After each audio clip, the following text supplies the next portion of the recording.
Hello મિત્રો, સ્વાગત છે તમારું અમારી ચેનલમાં। જય માતાજી બધાને। તો આજે આપણે બનાવવાના છે તલની બરફી। તો તેના માટે મેં જો તેલ શેકાવા મૂકી દીધા છે સરસ એવા, અને એકદમ સરસ નરમ અને ખાવાની મજા પડી જાય તેવી બનતી હોય છે। તો તલ આપણા જો સારી રીતના શેકાઈ ગયા છે બાદ હવે આપણે એને મિક્સર જારમાં સરસ એવો દરદરો પાવડર બનાવી લેવાનો છે। સરસ આપણો જો પાવડર બનીને તૈયાર છે। હવે આપણે ગેસ ચાલુ કરી કઢાઈ મૂકી અને એમાં આપણે ગોળ મૂકી દઈશું। આમાં કોઈ ચાસણીની જરૂર પડતી નથી કે ઘીની જરૂર પડતી નથી। તો સરસ એવો જો આપણો ઘી ઓગળે અને એમાં સરસ એવા બબલ્સ આવવા લાગે પછી આપણે એમાં આપણું મિક્સર ઉમેરવાનું છે।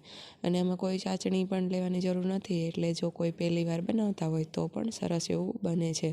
અને જો એકવાર આપણે ગોળ પીગળી જાય અને પછી એમાં બબલ્સ આવવા લાગે એટલે આપણે એમાં ઓલું તલનું મિક્સર ઉમેરી દેવાનું છે।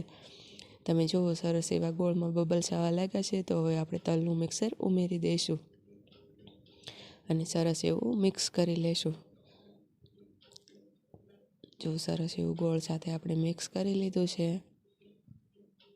અને તમે પણ પહેલી વાર પણ બનાવશો તો પણ સરસ જ બનશે, એકદમ નરમ અને ખાવાની મજા પડી જાય તેવું સરસ એવું બનતું હોય છે। હવે એ બનીને તૈયાર છે, તો આપણે એને એક થાળીમાં ઢાળી લઈશું સરસ એવું। અને ઉપરથી તમે તમારા મનપસંદ ડ્રાયફ્રૂટ પણ ઉમેરી શકો છો। મેં બદામનો ભૂકો ઉમેર્યો છે ઉપરથી, તે સરસ લાગતું હોય છે। તમે તમારી મનપસંદના ડ્રાયફ્રૂટ ઉમેરી શકો છો। અને થોડું ઠંડુ થાય એટલે આપણે એમાં કાપા પાડી લઈશું સરસ એવા।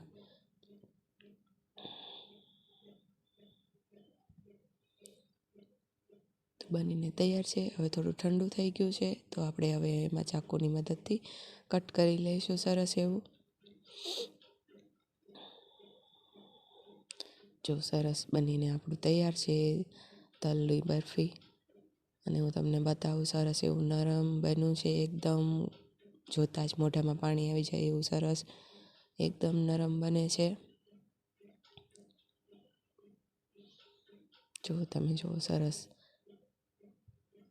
તો મિત્રો, વિડીયો ગમે તો લાઈક કરજો, શેર કરજો અને સબસ્ક્રાઈબ કરજો।